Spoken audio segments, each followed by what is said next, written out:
Assalomu alaykum hurmatli soliq to'lovchi. Biz sizga ushbu videorolik orqali 2021-yil 1-yanvardan amalga kiritilgan jismoniy shaxslardan olinadigan daromad solig'i va ijtimoiy soliq hisobot shaklini to'ldirish tartibi bo'yicha video o'quv qo'llanmasini namoyish etamiz.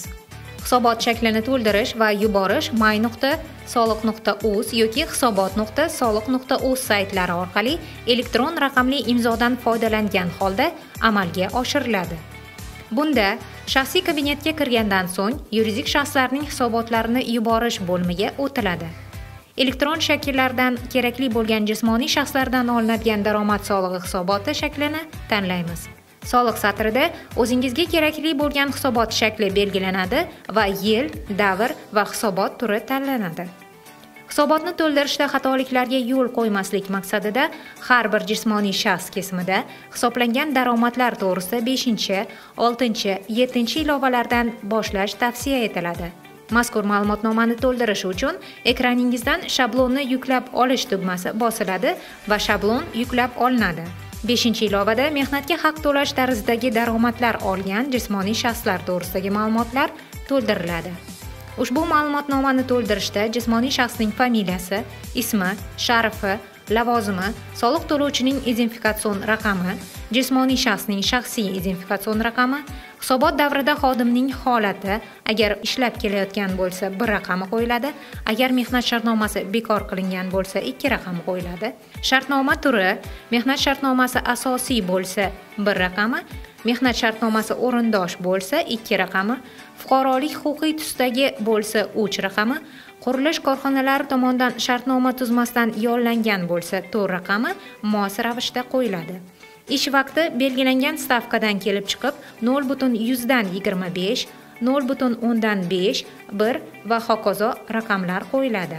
Jami hisoblangan mehnatga haq to'lash tarzidagi daromadlar, hisobot davrida hisoblangan daromadlar, jami hisoblangan soliq summasi, hisobot davrida hisoblangan summasi ko'rsatilishi lozim. Ma'lumotnomaning 9 va 11 ustunlari yil boshidan o'sib boruvchi tartibda to'ldirilishi lozim. 6-ilovada mulkiy, moddiy naf va boshqa daromadlar olgan jismoniy shaxslar to'g'risidagi ma'lumotlar to'ldiriladi. Ushbu ma'lumotnomani to'ldirishda jismoniy shaxsning familiyasi, ismi, sharifi, soliq to'lovchining identifikatsion raqami, jami hisoblangan daromadlar, hisobot davrida hisoblangan daromadlar, daromad turlari, ya'ni mulkiy bo'lsa 1, moddiy bo'lsa 2 va boshqa daromadlarga 3 raqami qo'yilib, jami hisoblangan soliq summasi va hisobot davrida hisoblangan soliq summasi ko'rsatilishi lozim. Agar jismoniy shaxsning yozma arizasiga asosan moddiy naf tarzidagi daromadlardan hisobot oyida daromad solig'i ushlab qolinmagan bo'lsa, 8-ustunga 0 raqami qo'yilishi shart. 7-ilova qurilish ishlarini bajargan soliq to'lovchilar tomonidan o'sib boruvchi yakun bilan soliq davri uchun bajarilgan qurilish ishlari bo'yicha ish haqi hisoblanishi yuzasidan ma'lumotlar kiritilgan holda to'ldiriladi. Ilovaning 1-ustuni va 3-8-ustunlari bosh pudrat tashkilotchi tomonidan har bir qurilish obyekti bo'yicha alohida tuzilgan loyiha smeta hujjatiga asosan to'ldiriladi. Yordamchi pudratchilar mazkur ustunlarni to'ldirmaydi. Ushbu ma'lumotnomani to'ldirishda obyekt haqida umumiy ma'lumot, ya'ni qurilish obyektini boshlanish sanasi, qurilish obyektini tugash sanasi, obyektning qiymati, qo'shilgan qiymat solig'isiz, loyiha smeta hujjatlariga asosan ish haqi fondi, ijtimoiy soliqdan tashqari smetaga muvofiq obyektda qurilish ishlarini bajarishda sarflanadigan ish kuchi, kishi soat, 6 kunlik ish haftasiga o'rtacha oylik ish vaqtining fondi ko'rsatilishi lozim. Ilovaning 9-11-ustunlari bosh pudrat va yordamchi pudrat bo'lgan yuridik shaxslar tomonidan har bir qurilish obyekti bo'yicha alohida jami soliq davrida haqiqatda bajarilgan qurilish ishlari asosida to'ldiriladi. Bu ustunlarda soliq davrida obyekt bo'yicha amalda bajarilgan qurilish ishlari bo'yicha bajarilgan ishlar hajmi qiymati, qo'shilgan qiymat solig'isiz, sarflangan ish haqi fondi, ijtimoiy soliqdan tashqari sarflangan ish kuchi, kishi soat ko'rsatilishi lozim. Ilovaning 12-14-ustunlari bosh pudrat tashkiloti tomonidan har bir qurilish obyekti bo'yicha o'z kuchi bilan soliq davrida haqiqatda bajarilgan qurilish ishlari asosida to'ldiriladi. Yordamchi pudratchilar mazkur ustunlarni to'ldirmaydi. Shunda soliq davrida o'z kuchi bilan obyekt bo'yicha amalda bajarilgan qurilish ishlari bo'yicha bajarilgan ishlar hajmi qiymati, sarflangan ish haqi fondi, ijtimoiy soliqdan tashqari sarflangan ish kuchi, kishi soat ko'rsatilishi lozim. Bundan tashqari ilovaning 15-19 ustunlari Bosh pudrat tashkiloti tomonidan har bir qurilish obyekti bo'yicha tuzilgan shartnomalarga asosan yordamchi pudratchilarning soliq davrida haqiqatda bajarilgan qurilish ishlari asosida to'ldirilib, yordamchi pudratchilar mazkur ustunlarni to'ldirmaydi. Soliq davrida yordamchi pudratchilar tomonidan obyekt bo'yicha amalda bajarilgan qurilish ishlari bo'yicha yordamchi pudratning nomi, soliq to'lovchining identifikatsion raqami, bajarilgan ishlar hajmi qiymati, sarflangan ish haqi fondi, ijtimoiy soliqdan tashqari va sarflangan ish kuchi har bir odamga soatbay ko'rsatilishi lozim. Endi jismoniy shaxslardan olinadigan daromad solig'i va ijtimoiy soliq hisob-kitobiga qaytamiz. Ko'rinib turibdiki, ushbu elektron hisobot shaklining satrlari ikki xil rangda aks ettirilgan bo'lib, ko'k rangdagi satrlar soliq to'lovchi tomonidan to'ldiriladi.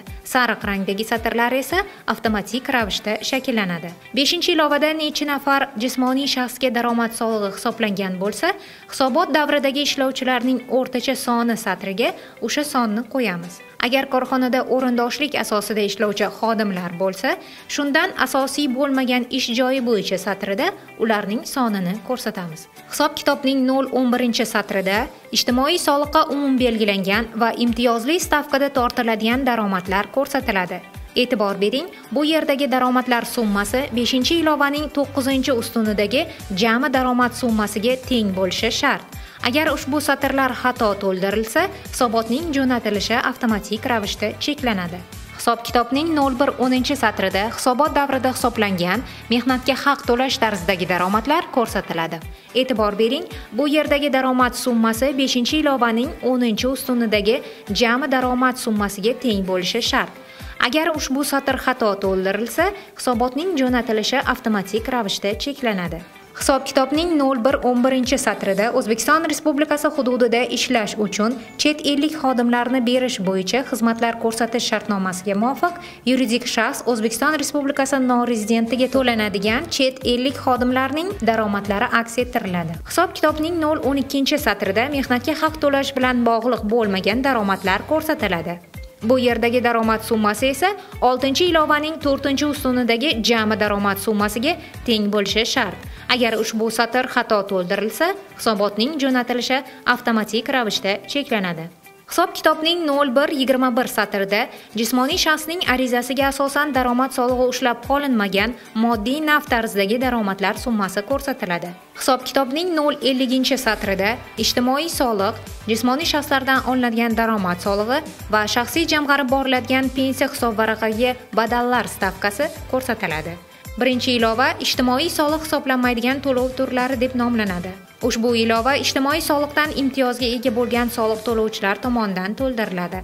Ilova ikki qismdan iborat bo'lib, birinchi qismida O'zbekiston Respublikasi Soliq kodeksiga asosan berilgan soliq imtiyozlari, ikkinchi qismida boshqa normativ huquqiy hujjatlarga asosan berilgan soliq imtiyozlari aks ettiriladi. Hisob-kitobning ikkinchi ilovasida esa jismoniy shaxslardan olinadigan daromad solig'idan imtiyozga ega jismoniy shaxslarning soni va ularning daromadlari ko'rsatiladi. Bunda O'zbekiston Respublikasi Soliq kodeksi, boshqa normativ huquqiy hujjatlarga asosan berilgan soliq imtiyozlari va norezidentlarga qo'llanilgan soliq imtiyozlari aks ettiriladi. Imtiyoz ilovalari to'ldirilgandan so'ng hisob-kitobning soliq solinadigan baza satri imtiyozga ega daromadlarni chegirgan holda avtomatik ravishda shakllanadi. Hisob-kitobning 3-ilovasi mol-mulkni ijaraga beruvchi jismoniy shaxslar uchun belgilangan ijara to'lovining eng kam miqdori ma'lumotnoma hisob-kitobi deb nomlanadi. Ushbu ilova faqat jismoniy shaxslardan mol-mulkni ijaraga olgan yuridik shaxslar tomonidan to'ldiriladi.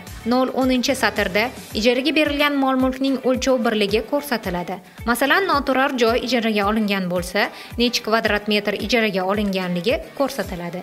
0-20-satrda O'zbekiston Respublikasi qonuni bilan belgilangan ijara to'lovining eng kam stavkalari ko'rsatiladi. Shundan so'ng 0-30-satrda ijara to'lovining eng kam miqdori avtomatik ravishda shakllanadi. 0.40-satrda yuridik shaxs tomonidan jismoniy shaxsdan ijaraga olingan mol-mulk bo'yicha haqiqatda to'lab berilgan daromad summasi ko'rsatiladi.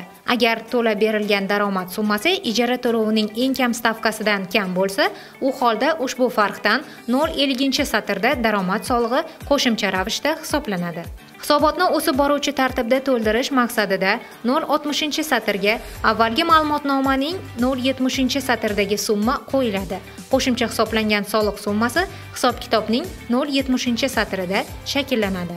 Hisob-kitobning 4-ilovasi O'zbekiston Respublikasi norezidenti bo'lgan jismoniy shaxslar tomonidan O'zbekiston Respublikasidagi daromadlar manbaidan olingan daromadlar to'g'risidagi ma'lumot deb nomlanadi. Ushbu hisobot shakli norezidentlarga daromad to'lagan yuridik shaxslar tomonidan o'sib boruvchi tartibda to'ldiriladi.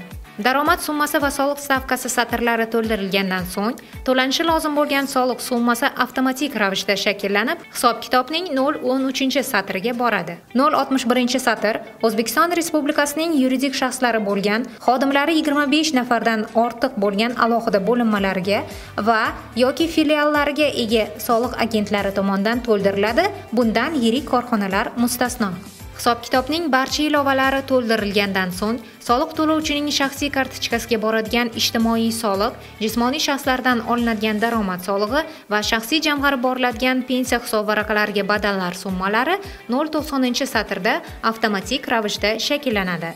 So'ngra 5 va 6 ilovalar hisob-kitobga biriktiriladi va saqlash yoki jo'natish tugmachalari orqali hisobot saqlanadi yoki jo'natiladi. Bundan tashqari, jurnal bo'lmida hisobotlarni jo'natilganligi, Davlat soliq inspeksiyasi tomonidan rad etilganligi, qabul qilinganligi, xatolik mavjud holatlarini kerakli tugmani bosgan holda ko'rishingiz mumkin. E'tiboringiz uchun rahmat.